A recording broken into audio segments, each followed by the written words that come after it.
Millions of new dollars are now headed to fight the kind of battle parents from California to the East Coast never thought they'd be in.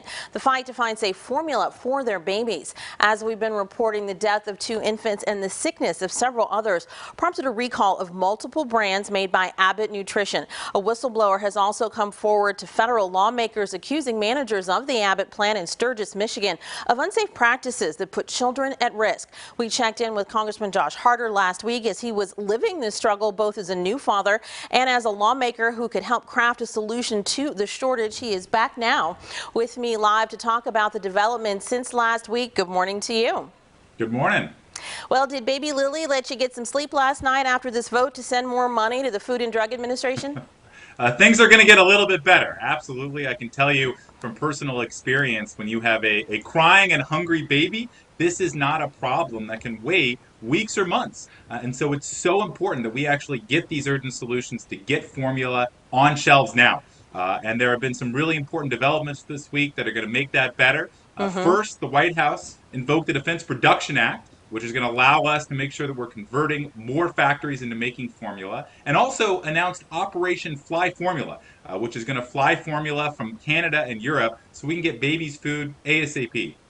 You voted along with 231 of your colleagues to appropriate $28 million more for the FDA through H.R. 7790 to address this crisis as well. We know it will pay for more inspectors going into places like Abbott's plant in Michigan looking for problems. What else will it do that helps this situation? Well, it's going to help us transport that formula right now so we can get it from factories and warehouses in Europe onto supermarket shelves, hopefully as soon as this weekend, so we can actually make sure that we're getting babies the food that they need. And second, it's going to help us make sure that we don't get in this problem again. There are only 9 FDA inspectors responsible for overseeing the entire baby formula market nationwide.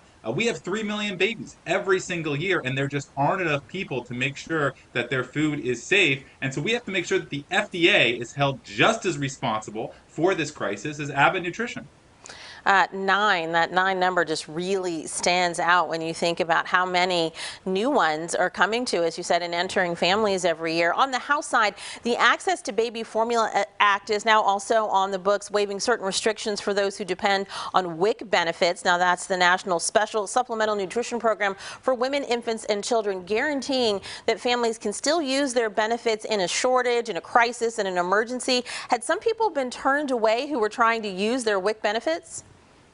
We've heard stories of folks with WIC benefits who just weren't able to buy formula, even if there were other types of formula available.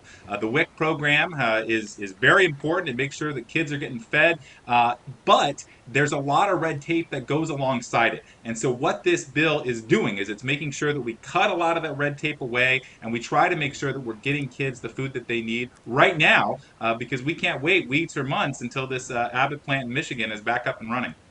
Now, you just mentioned the Defense Production Act. We talked about that last week. In terms of your support for that, the president has listened to you and others and gone ahead and invoked that. When it comes to the Defense Production Act, though, there's supposed to be a prioritizing of delivery to manufacturers of the ingredients that can make formula. I have to ask, what was happening before? They were sending these ingredients elsewhere? Well, look, these are factories that generally are producing military hardware. They're making meals for our service members overseas. And so what's happening now that the Defense Production Act is being used is you're taking, these factories that are maybe producing a meal for somebody in Korea or Germany, and now we're making sure that it's producing baby formula instead. The ingredients are a little bit different, and so it takes time for that to get up and running, which is why this Operation Fly Formula is also so important, because that can make sure that we're getting food in the next 24 to 48 hours back on our supermarket shelves, getting it from those warehouses in Europe into bottles for American babies, hopefully soon. And speaking of Operation Fly Formula that was announced yesterday, as you mentioned, usually 98% of the formula consumed in the U.S. comes from here, with a little bit flowing in from Mexico, Ireland, and the Netherlands. Now, with the U.S. Defense Department planes getting involved in all of this, you mentioned Canada is one of the new places this formula will be coming from. Are we also just going to be bringing more in from the 3 sources that kind of were already tapped to a certain extent? We're going to be opening it up to Canada as well as Australia, New Zealand, the United Kingdom, other countries that have high standards for producing their baby formula, places where there are already factories with FDA inspectors in them, and we're trying to make sure that we are not letting any quality standard slip while we're trying to make sure that we're getting as much formula as we can. I think this entire system needs to be rethought. We should never have been in a place to begin with when one factory going down could put half the kids in America at risk. And so my hope is that what we can do once we have this crisis hopefully under wraps in the next couple of days is we can make sure that we are getting into longer term agreements with some of these factories overseas that have those high quality standards so we can make sure that we have a more resilient supply chain for our supermarkets in the future. Your colleagues in the Senate are facing the same choice to approve the FDA funding and WIC protections, but there's concern that the effort there at unanimous consent could be blocked by any single senator. What would you say to a lawmaker who would block these measures? I mean, there weren't unanimous votes in your own chamber.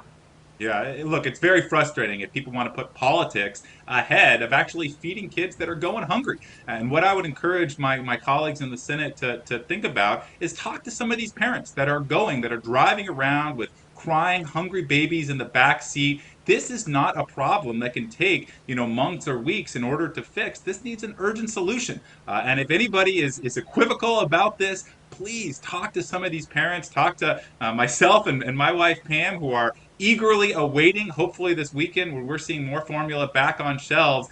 This is a problem that needs a solution, hopefully today. Alrighty, thank you so much for your insight this morning. Best wishes to you and Pam and baby Lily and all the other parents out there who are just desperate to get this problem solved. Thank you.